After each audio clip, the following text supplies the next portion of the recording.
नमस्कार मंडळी, कसे आहात? नणंद वहिनी रेसिपीजमध्ये तुम्हा सर्वांचं मनापासून खूप खूप स्वागत आहे. आज आम्ही घेऊन आलो आहे तुमच्यासाठी खास सगळ्यांचीच आवडती डिश म्हणजेच सोयाबीन चिल्ली. अगदी कुरकुरीत आणि हॉटेलसारखी चव. व्हिडिओ शेवटपर्यंत नक्की बघा. खूप सोपी आणि साध्या पद्धतीने आम्ही ही चिल्ली बनवलेली आहे. चला तर मग करूया सुरुवात. सोयाबीन चिल्ली बनवण्यासाठी आम्ही 200 ग्रॅम एवढे सोयाबीन घेतलेले आहेत. त्यानंतर दही घेतलेलं आहे, मैदा, कॉर्नफ्लावर 2-2 चमचा घेतलेले आहेत. त्यानंतर कांद्यांना मोठ्या आकारात कापून घेतला आहे. शिमला मिरचीचे देखील मोठे काप केलेले आहेत. त्यानंतर साठी शेजवान सॉस, परत टोमॅटो केचप, लसूण, बारीक कांद्याची पात, पत्ताकोबी आणि कोथिंबीर. बघा एवढे साहित्य आपण यासाठी घेतलेले आहेत. चला तर मग आपण करूया सुरुवात. आधी आपल्याला एका पॅनमध्ये पाणी गरम करून घ्यायचं आहे. पाणी छान गरम झालं की आपण जे सोयाबीन घेतलेले आहेत ते त्या उकळत्या पाण्यात घालून आपल्याला 5 मिनटासाठी उकळून घ्यायचे आहेत. म्हणजेच आपले जे सोयाबीन आहेत ते सॉफ्ट होतील आणि आपण त्यावरून जी कोटिंग करू ती सोयाबीनला छान बसेल आणि तळताना देखील ते खूप कुरकुरीत असे होतात. त्यामुळे आपल्याला 5 मिनटं छान असं वाफवून घ्यायचं आहे. उकळत्या पाण्यातच आपल्याला ते घालायचे आहेत. 5 मिनटं छान उकळून झाल्यानंतर आपल्याला एका चमच्याच्या साहाय्याने संपूर्ण सोयाबीन एका कढईत काढून घ्यायचे आहेत.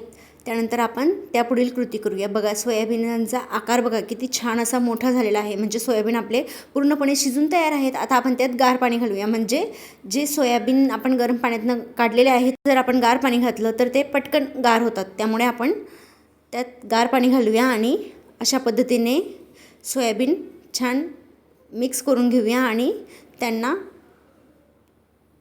2 मिनटासाठी ठेवूया आणि मग त्यातलं संपूर्ण पाणी सोयाबीन छान प्रेस करून काढून घेऊया. आपण जेवढं पाणी घातलेलं होतं ते संपूर्ण पाणी आपल्याला त्यातलं काढायचं आहे. त्यामुळे आपल्याला जोरदार प्रेस करायचं आहे जेणेकरून ते सोयाबीनमध्ये जे पाणी आहे ते अजिबात शिल्लक राहणार नाही आणि आपले सोयाबीन हे कोरडे होतील.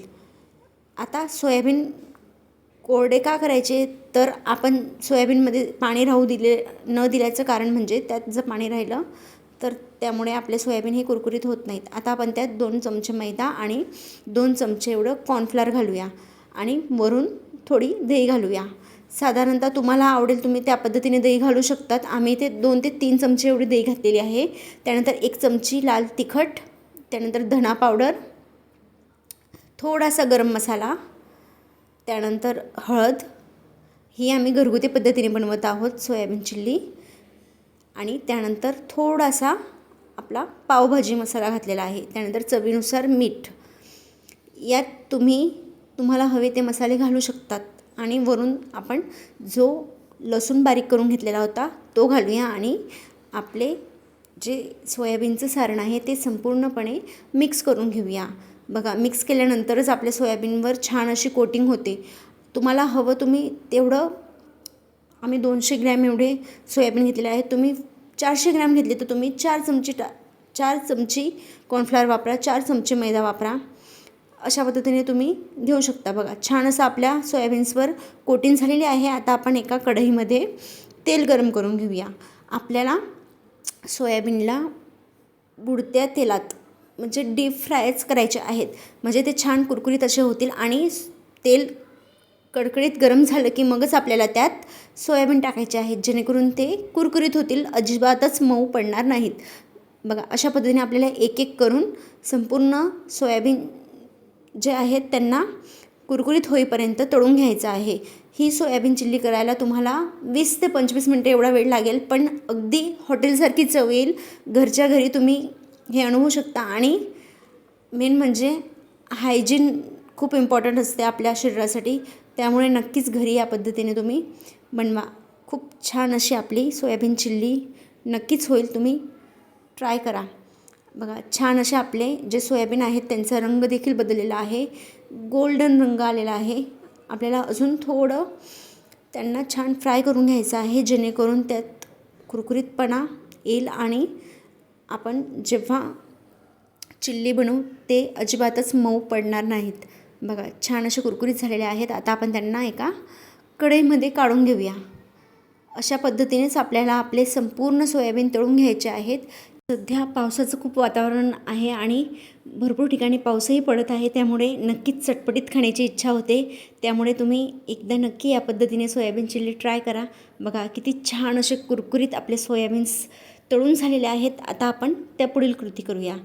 बघा किती कुरकुरीतपणा त्यांच्यावरूनच दिसतोय. चला तर मग आता आपण पुढील कृती करूया. त्यासाठी पुन्हा एक पॅन घेऊया. पॅनमध्ये तेल टाकूया. 2 चमचे एवढं तेल घ्यायचं आहे आपल्याला. तेल छान कडक गरम झालं की मग आपण त्यात जिरे घालूया. सोयाबीन चिल्ली करण्याची ही खरंच सोपी पद्धत आहे. त्यानंतर आपण जे कांद्याची पात वरून जो कांदा असतो ओला तो घालूया. त्याला देखील छान परतून घेऊया. परतून झालं की मग आपण त्यात जी हिरवी मिरची कापून घेतलेली होती, 2 हिरव्या मिरच्या घेतलेल्या होत्या इथे, त्या घालूया. त्यानंतर शिमला मिरची देखील घालूया. आपल्याला सगळेच जे कापून घेतलेले भाज्या आहेत त्या घालायच्या आहेत. त्यानंतर कांद्यांना देखील कांद्याच्या एक एक फोडीचे वेगळ्या पार्टमध्ये डिवायडेशन करून अशा पद्धतीने आपण केलेलं आहे. त्यांना देखील छान फ्राय करून घेऊया. बघा किती छान अशा आपल्या भाज्या दिसत आहेत. यात तुम्ही हवं तुम्हाला त्या भाज्या घालू शकतात, पण शक्यतो एवढ्याच भाज्या घाला. यानंतर आपण यात शेजवान सॉस घालूया. शेजवान सॉस यासाठी तर आपण बाहेर खातो त्या पद्धतीचीच आपली सोयाबीन चिल्ली होईल आणि चवीला छान लागेल. त्यानंतर आपण त्यात टोमॅटो केचप देखील घालूया. साधारणतः 2 ते 3 चमचे एवढं शेजवान सॉस आणि टोमॅटो केचप एवढं घातलेलं आहे. त्यांना छान असं परतून घेऊया आणि आपल्याला कांदे आणि शिमला मिरची छान असं यातच शिजवून घ्यायचं आहे, जेणेकरून आपली जी चिल्ली आहे ती खूप छान होईल आणि कुरकुरीतपणा येईल त्यात. आता आपण वरून 2 चमचे एवढं पाणी घातलेलं आहे त्यात, म्हणजेच आपल्या भाज्या या छान शिजून होतील आणि त्यानंतरच आपण त्यात जे सोयाबीन फ्राय करून घेतले होते ते घालणार आहोत. आता आपण चवीनुसार मीठ घालूया. मीठ घातल्यानंतर पुन्हा एकदा परतून घेऊया. बघा किती छान असा घट्टसरपणा आपल्या चिल्लीच्या मसाल्याला आलेला आहे आणि रंग देखील खूप फ्रेश दिसतोय. बघा छान असं आपले भाज्या शिजून झाल्या की मग आपण त्यात जे सोयाबीन फ्राय करून घेतलेले आहेत ते घालूया. बघा वा काय छान अशी दिसते सोयाबीन चिल्ली, खूप छान. बघा आता परतून घेऊया. आपल्याला छान असं संपूर्ण सोयाबीनवर आपला मसाला लागेल अशा पद्धतीने आपल्याला छान परतून घ्यायचं आहे. सोयाबीन चिल्ली ही तर सगळ्यांना आवडतेच, परंतु सोयाबीनपासून कुठलेही पदार्थ करा तुम्ही ते चवीला खूप छान असे असतात आणि आपल्या हेल्थसाठी देखील खूप छान असतात. तुम्ही सोयाबीन चिल्ली ही यात ग्रेव्ही म्हणजे थोडी पातळ देखील करू शकता, पण क्रंची सोयाबीन चिल्ली बघा किती छान अशी होते. नक्कीच ट्राय करा. आता आपण यात कोथिंबीर घालूया आणि पुन्हा एकदा परतून घेऊया. कोथिंबीर घालून झाली की मग आपण त्यात जी कांद्याची पात घेतलेली होती ना ती घालूया. कांद्याची पात आपण शेवटी घालणार आहोत, जेणेकरून ती आपल्या भाज्यांमध्ये छान असा कलर देईल आणि खूप छान अशी आपली सोयाबीन चिल्ली आपल्याला लागणार. बघा किती छान असं परतून घेऊया आणि रंग बघा, सुगंध तर खूप छान येतो आहे आणि नक्कीच आपली सोयाबीन चिल्ली ही खूप कुरकुरीत झालेली आहे. बघा आणि कलर्स किती छान असे दिसत आहेत, फ्रेश एकदम. नक्कीच या पद्धतीने एकदा सोयाबीन चिल्ली करून बघा. कुरकुरीत आणि अगदी हॉटेलसारखी घरच्या घरी चवीला चटपटीत अशी सोयाबीन चिल्ली नक्कीच ट्राय करा. आणि आमची साधी सोपी रेसिपी जर तुम्हाला आवडली असेल तर नक्कीच आमच्या चॅनलला लाईक, शेअर आणि सबस्क्राईब करायला विसरू नका. खरंच तुमचा प्रतिसाद आमच्यासाठी खूप मोलाचा असतो, त्यामुळे नक्कीच सपोर्ट करा. Thank you for watching.